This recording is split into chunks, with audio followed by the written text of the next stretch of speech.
We'll go ahead and open it up to questions from the media for head coach Pete DeBoer. We'll start with Ben Goetz of the Las Vegas Review-Journal. Hi, Pete. I wanted to ask you about Zach Whitecloud's night last night. He blocked a couple tough shots and briefly had to leave the bench, but how impressed were you that he came back in and blocked another shot late in the third period?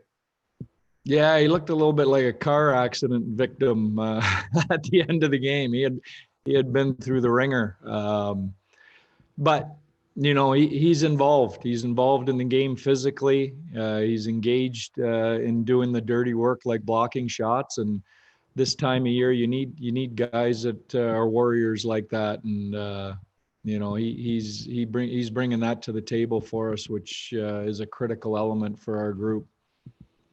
Next question will go to Jesse Granger of The Athletic.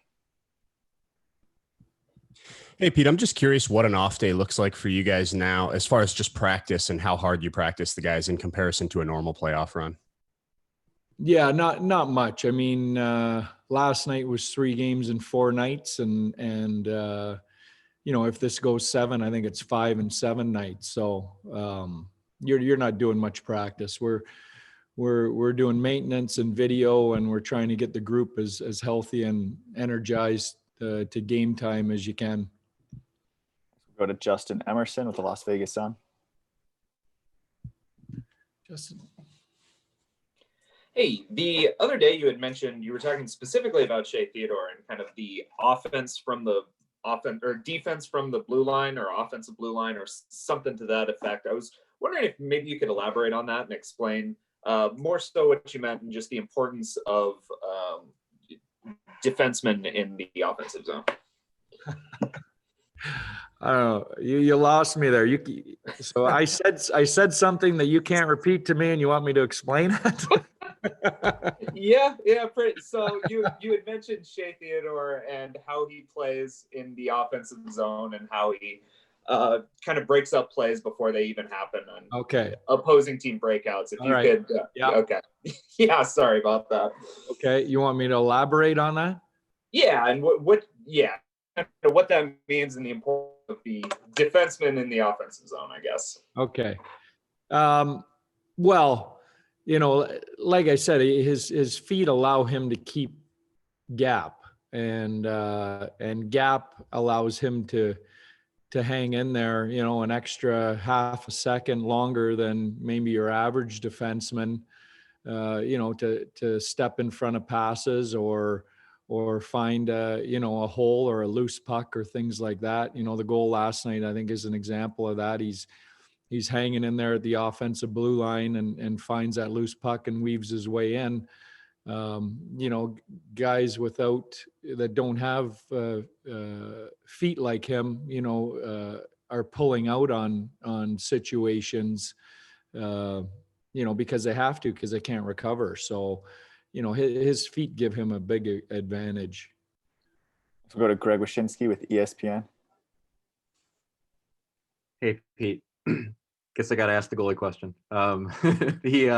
You've told us many times you've got confidence in both. You've told us many times you have a plan for when to play them. I was just wondering, having 6 and 7 back-to-back is such a unique situation. Is it safe to say that whatever you decide for a potential 7 is sort of dictated by what happens in 6? You know what? I'll be honest with you. I'm not even thinking about 7. We'll think about 7 if we need to think about 7. Next, we'll go to David Shane of Las Vegas Review-Journal.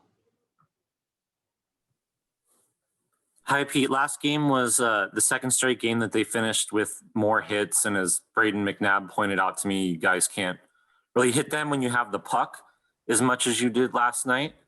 But it seemed like you were at your best maybe game 1, game 3, when you were kind of playing that heavier game, a little more physical than they were. Is that true? And do you want to kind of do that? What can you do from game 1 and game 3 tomorrow, I guess, in that regard?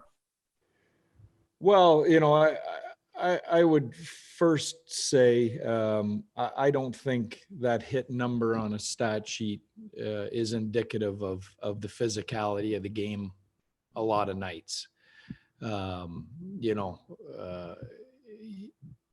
one, it's a very subjective stat, and you know, it's different almost every night. And two, you know, there's a lot of factors that go into it. Yes, if you have the puck, yes, you know, if you're winning most of the puck battles, that's big physicality, you know, compared to the crash against the glass hit. So, you know, that's not how I measure our physicality or our compete level.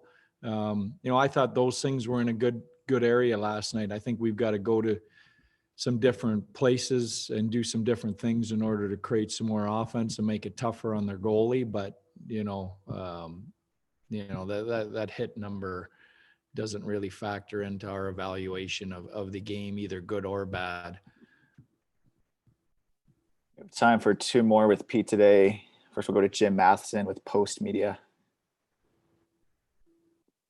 Pete, just to change the subject a little bit, Jonathan Marchessault only had 14 minors all season, but he's got 7 in the playoffs right now. Are they just picking on him, or he's an emotional player, but is he just getting caught when he does stuff? Well, last night was an uncharacteristic, undisciplined penalty for him. You know, he was upset about a play at the other end and took a penalty. You know, the two the night before, the phantom high stick that was their stick, and the goalie interference, which, you know, we found out after was agreed to, wasn't even a penalty. I mean, that's two the night before that really aren't penalties. So I don't have a concern about that. Final question for Pete. We'll go to Joe Smith of The Athletic. Hey, Pete. I'm not sure how much you'd be able to watch, see how much of an impact Goodrow has had on the Lightning team this playoffs. But I was curious what you remember the most about him, your time with him. And I can recall you telling a story once how you benched him during Game 7. He scored the game-winning goal. Just, I guess, what you remember most about Barclay. Yeah, well, but Barclay's one of those guys that is a playoff type player, and you know, I think there was a lot of surprise around the league when Tampa paid the price they did for him. Outside of the, you know, that surprise was outside of the people that know him and realize what a shrewd move that was, because he's delivering exactly what they needed out of him when they acquired him. And the thing I like about Barclay is when I took the job in San Jose, he had been a full-timer in the NHL for a year, and I didn't feel he was ready, that he had been rushed, and we sent him back, and he didn't pout, and he worked, and he spent the entire next year in the American League without hardly a sniff, and worked at his game and was one of the leaders for them on a real good American League team down there, and then came back and reestablished himself, you know, when we felt he was ready to be a contributor, and just kept getting better every year. So I got a lot of time for guys that, you know, handle the adversity of